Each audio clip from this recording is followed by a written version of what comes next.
The rain had been falling since Cincinnati, a hard gray curtain that turned the highway into a smear of red taillights and broken reflections. By the time David Lang pulled into the gravel lot of the Lakeside Motel, it was past 11, and the storm had settled into a steady, soaking rhythm. The place looked like it had been waiting for him. 2 stories of faded white paint and dark green trim, a flickering vacancy sign, and a line of doors that faced the black water of the lake instead of the road. Most of the windows were dark. Only the office light was on. David sat in the car for a moment longer than he needed to, listening to the wipers squeak and the rain drum on the roof. He was 34, divorced 8 months, and currently between cities. The job in Cleveland had fallen through. The apartment in Columbus was already rented to someone else. He had $300 in his checking account and a duffel bag in the back seat that held everything he still cared about. The Lakeside Motel was the last place open for 40 miles. The receptionist was an older woman with thin silver hair and a cardigan the color of wet newspaper. She looked up when the bell over the door chimed, and for a second something like relief crossed her face. Then it was gone. "One night?" she asked. "Yeah." She slid a registration card across the counter. Her hand was steady, but her eyes kept drifting toward the dark hallway that led to the rooms. "Quiet night," David said, trying for conversation. "Usually is." She took his card and cash without comment. Then, as she handed him the key, she held on to it a second longer than necessary. "You're in room 12, end of the walkway, facing the water." He nodded. Her voice dropped. "Don't go near room 17. It's been empty a long time. No reason to bother with it." David almost smiled. Every old motel had a story. He took the key.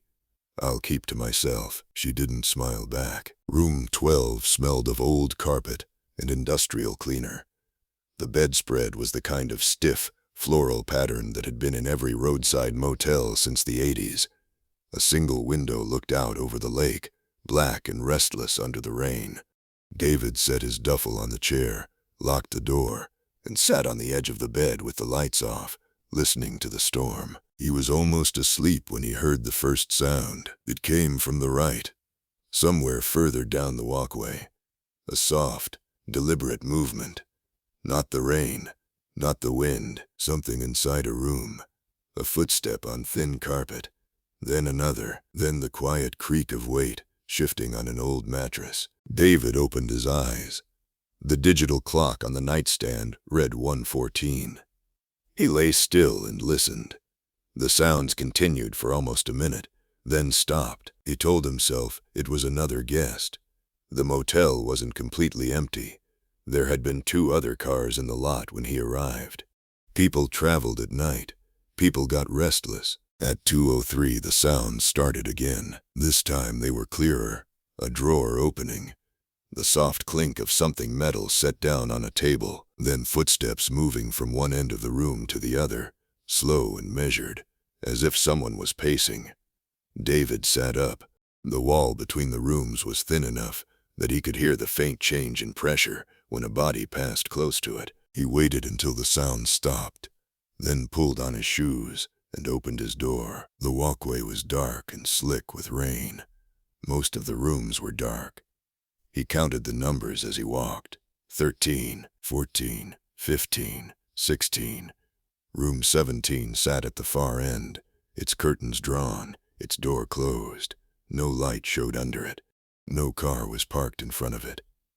David stood there for a long time, rain soaking through his shirt, listening. Nothing. He went back to his room and locked the door. At 3:21, the pacing started again, longer this time, and under it, almost too soft to catch, the sound of someone crying, low, controlled, the way a person cries when they don't want to be heard. David pressed his ear to the wall. The crying stopped the moment he did. The footsteps continued for another few minutes, then faded into silence. He didn't sleep after that. When gray morning light finally pushed through the curtains, David dressed and went to the office. The same woman was behind the counter, looking like she hadn't left. He set his key on the laminate surface. "Room 17, he said. "I kept hearing someone in there last night." She didn't look surprised. She just studied him for a moment, then opened a thick registration book and turned it so he could see. The pages were filled with neat, old-fashioned handwriting. She flipped to the current week. Room 17's column was blank. She flipped back a month. Still blank. A year. Blank. She kept turning until the dates reached 1998. The last entry for room 17 was a name he didn't recognize and a checkout date written in red ink. "No one's stayed in that room since then," she said quietly. "We don't rent it.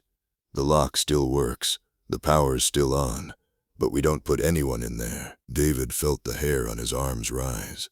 Then who was I hearing? She closed the book.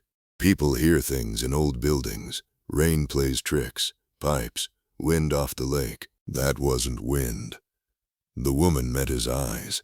For the first time, she looked tired, in a way that had nothing to do with the hour. Most guests who hear it leave before morning. You're the first in a long time who stayed the whole night. David didn't know what to say to that. He pushed the key toward her. She slid a different key back across the counter. He almost didn't notice the difference until the metal was in his hand. The tag read 17. His stomach dropped. "This isn't mine." "I know," she said. "It was on the counter when I came in this morning. Someone left it." David turned the key over. It was heavier than the one he'd been given the night before. Older. The number was stamped deep into the metal. "I'm not going in there," he said. "I wouldn't either." Her voice was almost kind. "But the key's yours now. That's how it works. That's how it's always worked." He left the key on the counter and walked out into the rain without looking back. His car started on the third try. As he pulled out of the lot, he glanced in the rear-view mirror. The door to room 17 was standing open, just a few inches, wide enough to see the darkness inside. He drove until the motel disappeared behind the trees and the rain and the curve of the road. He drove until the sun finally broke through the clouds somewhere near the state line. He drove until the key, somehow, impossibly, was no longer on the counter behind him, but sitting in the passenger seat, still damp, still stamped with the number 17. David did not look at it. He just kept driving and pretended the soft sound of footsteps in the back seat was only the rain.